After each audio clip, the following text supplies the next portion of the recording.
Habib Muhammad Maulad Dawila punya anak di situ. Habib Muhammad Maulad Dawila mengatakan, wahai anak-anakku, aku kepingin tahu sudah nyampe mana kamu itu. Coba ayo, coba terbang satu-satu. Disuruh terbang satu-satu. Bagus. Tinggal yang paling kecil kalau nggak salah Habib Abdurrahman Segaf. Dir Abdurrahman, terbang. Terbang apa? Takut Pak. Terbang ditembus sampai atap rumahnya ditembus jebol. Dus. Kemudian kata Habib Muhammad Maulana, rusak gitu. Turun. Tapi juga ngomong rusak, enggak, tambahan dari saya. Dus ditembus, kemudian turun, cukup, yuk, merusak atap kamu. Kemudian kata Habib Rahman Segaf, demi Allah, kalau aku nggak dipanggil sama abahku, langit itu aku tembus. Itu Habib Abdurrahman Segaf. Orang soleh ini yang Allah yang mentakdirkannya. Nggak ada yang namanya putus koneksi, itu nggak ada. Makanya keluar tangannya Imam Abdul terus memegang kepalanya Imam Haddad, mendengarkan dan terdengar suara dalam kuburannya. Ya ummah, wahai ibu, jangan frustasi, jangan stres. Anakmu nanti ini akan jadi orang besar di zamannya. Wes, percaya sama saya. Masuk lagi tangannya, selesai. Tenang hati ibu, bismillah. Tak asuh dengan apa yang ada. Sabar. Subhanallah, didikan orang tua luar biasa.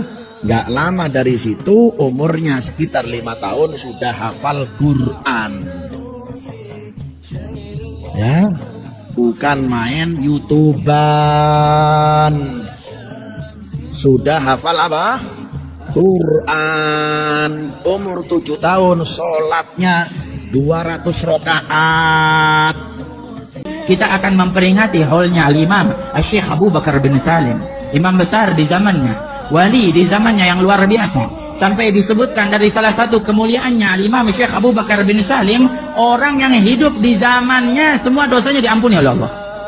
Indah. Kita nggak hidup di zaman Syekh Abu Bakar bin Salim, tapi mudah-mudahan berharap kita memperingati haulnya, kita juga dosa kita diampuni oleh Allah Subhanahu wa taala. Bahkan sampai disebutkan yang hidup di zaman Syekh Abu Bakar bin Salim tidak akan dihisab oleh Allah Subhanahu wa taala. Kenapa tidak dihisab? Karena di zaman beliau tidak ada fitnah. Semuanya ahli ibadah, semuanya ahli ridha pada ketentuan Allah Subhanahu wa taala. Semuanya ahli sujud, semuanya ahli tawakal kepada Allah Subhanahu wa taala. Makanya mereka tidak dihisab oleh Allah Subhanahu wa taala. Dan siapa yang menjadikan mereka sampai tidak dihisab imam besar?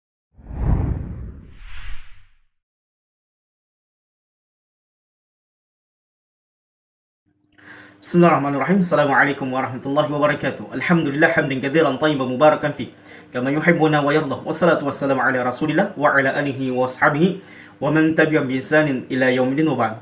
Cerita-cerita halus seperti ini ada banyak yang saya akan tampilkan buat antum, yang saya sudah kumpulkan.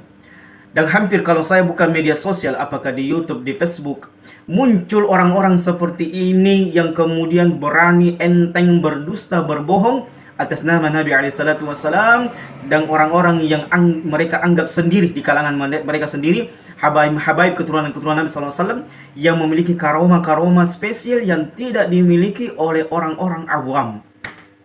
Jadi jualan-jualan mereka ini zaman rahmatullah di Indonesia sangat-sangat laku. Dan kita tidak habis berpikir kenapa orang seperti ini masih bisa dipercayai. Kenapa orang seperti ini masih dimuliakan, dihormati, dibanggakan. Padahal nasab mereka ini tidak jelas. Keturunan-keturunan mereka ini tidak jelas. Apakah keturunan Nabi SAW atau mereka ini adalah gerombolan para pendusta yang mencari sesuap nasi dengan mengharapkan imbalan dari mad'unya. Dan banyak zaman rahmatullah video-video yang mereka kemudian mengemis atas nama agama, meminta sumbangan, donasi, meminta-minta atas nama agama untuk mereka pribadi mereka sendiri. Banyak videonya. Dan zaman rahmatullah, tanpa merasa bersalah, tanpa merasa berdosa, dengan entengnya, dengan mudahnya mereka mencaplok-caplok nama Nabi SAW yang mulia untuk apa? Membohongi, mendustai masyarakat awam yang tidak mengerti dan tidak memahami apa daripada makna nasab Nabi SAW itu sendiri.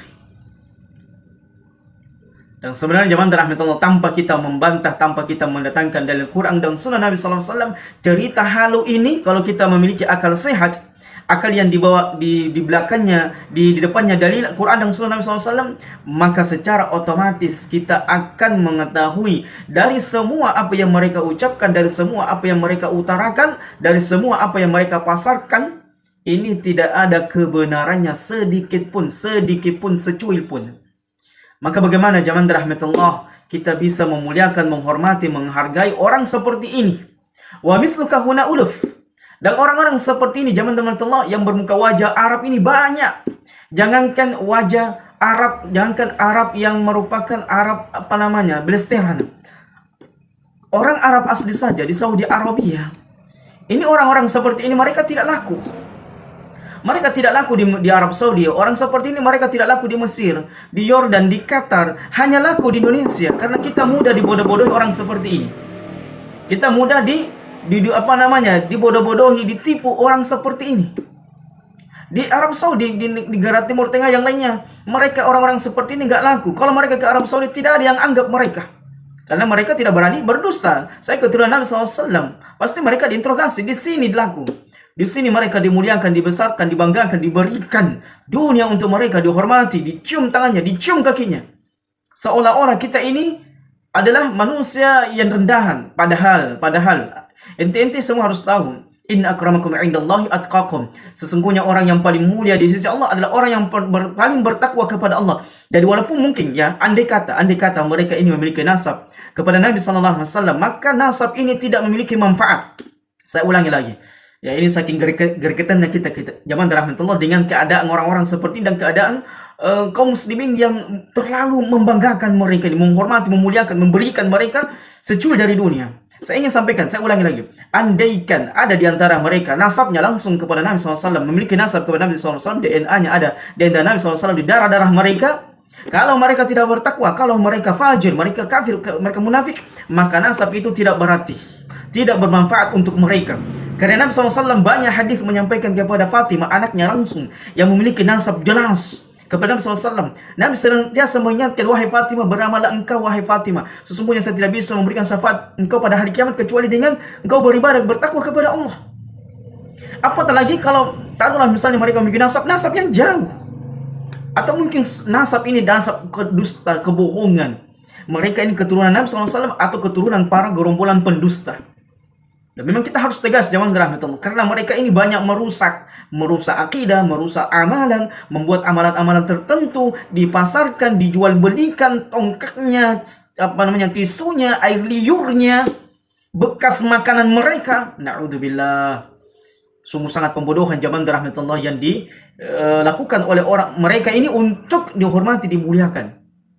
Dan tidak usah kita bantah dengan dalil Quran dan Sunnah. Jelas ini mereka pendusta, pembohong, kadzab, dajjalun. Dajjal-dajjal kecilnya di tengah-tengah umat ini. Dan Nabi SAW sudah memperingatkan akan muncul dari keturunan-keturunan Arab, wajah-wajah mereka wajah-wajah Arab, tapi mereka ini adalah orang-orang yang banyak melakukan perkara kesyirikan, amalan bid'ah yang Nabi SAW telah isyaratkan dalam hadisnya. Jadi harus dijauhi, bukan dimuliakan, bukan dibanggakan orang-orang seperti ini. Dan harus disaksikan mereka ini adalah para gerombolan pendusta yang ingin merusak agama Nabi SAW, ingin merusak agama Nabi SAW. Dan silakan ditonton video yang selanjutnya ini yang banyak sekali cerita-cerita halu mereka dan nilai sendiri. Barakallahu fikum.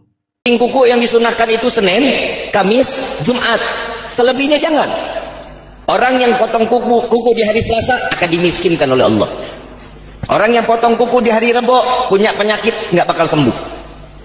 Orang yang potong kuku di hari Sabtu jodohnya dijauhkan oleh Allah. Orang yang potong kuku di hari Minggu tidak akan pernah mendapatkan rahmat dari Allah. Lu potong kuku kapan lu? PA. Potong kuku Senin, Kamis. Motongnya di mana? Teras rumah. Keluar dari rumah. Kenapa? Orang yang potong kuku di dalam rumah rezekinya bakal diseretin sama Allah. Muhammad ini punya anak kecil namanya Aisyah. Beliau datang hal, orang wali kalau lagi datang hal bawaannya pengen ibadah. Nah kalau pengen ibadah biasanya kholwat. Kholwat itu menyendiri di kamar sendiri, udah ibadah, wirid, zikir. Tapi hebatnya mereka orang-orang wali, kalau wirid tembok ikut zikir, keluar suara. Paham ente? Tempat duduk, karpet, kayu semua itu keluar suara, zikir bareng sama mereka orang-orang wali. Itu mereka orang wali, orang-orang saleh, kholwat, menyendiri. Datang hal, dia bilang sama istrinya, istri, jangan ada siapapun yang masuk kamar khalwat saya ya, saya pengen khalwat. Iya, sudah istrinya masak di dapur. Syekh Umar Muhdhar lagi khalwat, lagi baca zikir. Kemudian anaknya masih kecil, masih balita, lari sana, lari sini. Kemudian tiba-tiba robos masuk ke kamar khalwat. Nah, orang wali kalau sudah zikir, istighraq, mendarah daging, mendalami sampai lupa apapun, nggak ngelihat apapun. Sehingga ketika beliau kaget ada suara orang masuk, langsung dibilang, "Mut, mati kamu." Seketika itu anaknya kebakar, mati langsung. Sadar daripada Syekh Umar Muhdhar, waduh, anak saya meninggal ini. Dipanggil istrinya, dimarahin. Ana udah bilang, jagain. Kenapa kamu lepasin begini? Nangis itu ibu. Kemudian tiba-tiba berhenti. Ntar dulu. Kita punya pembantu, sini pembantu dipanggil. Sini pembantu, Khadamah sini pembantu. Ibu, kenapa? Mulai kapan kamu berani berbohong? Kamu ini ikut sama keluarganya Rasulullah. Kamu ini pembantunya keluarga Nabi Muhammad. Mulai kapan kamu berani berbohong? Maksudnya Bu, dari semenjak anak ini melahir, kamu suka gendong. Ya kalau bahasa kita dininak boboin. Jadi kalau lagi digendong dibacain, dinyanyiin lagu. Apa lagunya? Ya bintul gutub, ya zaujatul gutub, ya ummul gutub. Wahai putri dari seorang gutub, wahai istri dari seorang gutub, wahai ibu dari seorang gutub. Maksudnya Bu, ya kamu bohong. Ini anak masih balita. Kalau kamu katakan bintul gutub, putri dari seorang gutub, betul, ayahnya gutub. Tapi kamu mengatakan, ya zaujatul gutub, wahai istri seorang gutub. Ini anak belum menikah, belum jadi istri, tapi sudah meninggal dunia. Berarti itu menjadi kebohongan buat kamu. Sampai begitu didikannya, saudara. Sampai itu dicap bohong. Apa kata pembantunya? Enggak Bu, saya enggak bohong. Itu diambil jenazahnya, diindung-indung lagi, dibacain lagi. Ya bintul gutub, ya zaujatul gutub, ya ummul gutub. Itu anak langsung bergerak, berdiri, langsung lari-lari lagi. Ini baru pembantu nih. Kata Syekh Umar Muhdhar, kamu mau ngelawan takdir, anak mati kamu hidupin. Apa kata pembantunya? Enggak Tuan, yang ngelawan takdir duluan kan Tuan. Anak hidup dimatiin. Dia taslim, nyerah satu sama. Ya udah, berarti memang udah takdirnya. Kan tadi hidup, kemudian mati. Ya, kemudian sama pembantunya dihidupin lagi. Sampailah ajalnya orang tersebut, si Munsyid ini meninggal dunia. Habib Abdullah masih ada. Apa yang dilakukan Habib Abdullah? Wa syayya'ahul Habib Abdullah Ba'alwi wa hadara dafnahu wa jalasa inda qabrih sa'ah. Kemudian Habib Abdullah bin Alwi Al-Haddad datang nemenin beliau nggak langsung pulang, doain dulu, duduk sebentar. Apa yang terjadi? Kemudian mukanya Habib Abdullah, wajahnya itu berubah pucat. Kayak orang ketakutan. Sebentar lagi tertawa. Sebentar lagi berseri-seri tersenyum. Sehingga orang-orang yang lagi ikut nguburin pada bingung. Ditanya, kenapa tuh Habib Abdullah kok begitu? Ya Habib, kok mukanya ketakutan, terus ketawa, terus tersenyum ya. Lalu Habib Abdullah bin Alwi Haddad mengatakan kepada orang-orang yang bertanya tentang ekspresi wajahnya yang berubah-ubah, beliau mengatakan, ini orang laki-laki yang di dalam kubur, si Munsyid nih, si vokal ini, begitu ditanya oleh Muhammad Munkar dan Nakir, siapa Tuhanmu? Dia jawab, Habibi Abdullah Ba'alwi. Maksudnya Habibi Abdullah bin Abdullah, Abdullah bin Alwi Al-Haddad. Dia jawab, ditanya sama Munkar Nakir, man rabbuka? Habibi Abdullah Ba'alwi. Coba dengarkan. Waman nabiyuka? Habibi Abdullah Ba'alwi. Gemeter Habib Abdullah. Wah, Habib Abdullah tahu. Habib Abdullah. Kata Habib Abdullah, aku takut dua malaikat ini bakal gebukin dia nih, nyeksa dia gara-gara jawabannya salah. Gara-gara jawaban salah. Ya. Karena itu wajahku itu berubah. Ya. Pucat, takut, cemas. Kemudian satu malaikat dari langit dan bertemu dengan malaikat Munkar Nakir dan berkata kepada Munkar dan Nakir, si malaikat ini nih yang diutus nih, malaikat nggak mungkin turun kalau nggak diutus sama Allah, betul?